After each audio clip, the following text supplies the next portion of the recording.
तरक्की और समृद्धि के लिए प्रचारित गुजरात मॉडल की एक हकीकत ये भी है कि देश में सबसे ज्यादा बच्चे इसी राज्य में मजदूरी करने को मजबूर हैं। नीदरलैंड स्थित संगठन ग्लोबल मार्च अगेंस्ट चाइल्ड लेबर की ताज़ा रिपोर्ट बताती है कि देश के 4 प्रमुख गन्ना उत्पादक राज्यों में बाल मजदूरों की तादाद बहुत ज्यादा है। इस लिस्ट में मॉडल राज्य गुजरात पहले स्थान पर है। यही नहीं, बाल मजदूरों की मजदूरी का भुगतान ना करने के मामले में भी गुजरात टॉप पर है। इसी साल सितंबर में जारी रिपोर्ट के मुताबिक गुजरात में 59.2% बाल मजदूरों की मजदूरी का भुगतान नहीं किया गया। इसके बाद दूसरे स्थान पर महाराष्ट्र है, जहां 42.3% बाल मजदूरों की मजदूरी नहीं दी गई। इसके अलावा उत्तर प्रदेश में 36.3% और कर्नाटक में 24.7% बाल मजदूरों को मजदूरी नहीं दी गई। बाल मजदूर गन्ने की कटाई से लेकर उसकी सफाई तक का काम करते हैं। ये रिपोर्ट 6 से 18 साल तक के 1433 बाल मजदूरों से बातचीत पर आधारित है।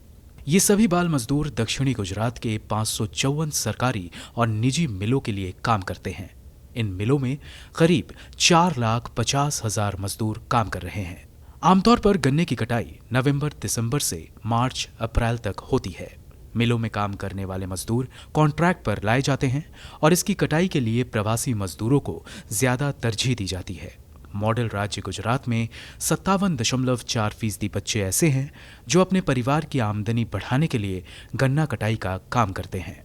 गौरतलब है कि इन बाल मजदूरों को आधिकारिक रूप से मजदूर नहीं माना जाता। इसके बावजूद ये 6 से 8 घंटे तक काम कर रहे हैं।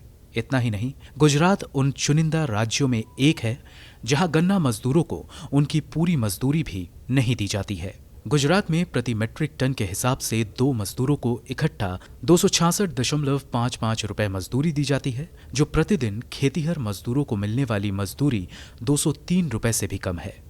बता दें कि इंटरनेशनल लेबर ऑर्गेनाइजेशन की साल 2017 की रिपोर्ट के मुताबिक भारत में 5 से 14 साल के बच्चों की तादाद 25.9 करोड़ है। इनमें 26% बच्चे खेती किसानी में लगे हैं, करीब 33% बच्चे खेतीहर मजदूर हैं और 5.2% घरेलू उद्योगों में मजदूरी कर रहे हैं। मोहम्मद नूरुद्दीन की रिपोर्ट, गो न्यूज़।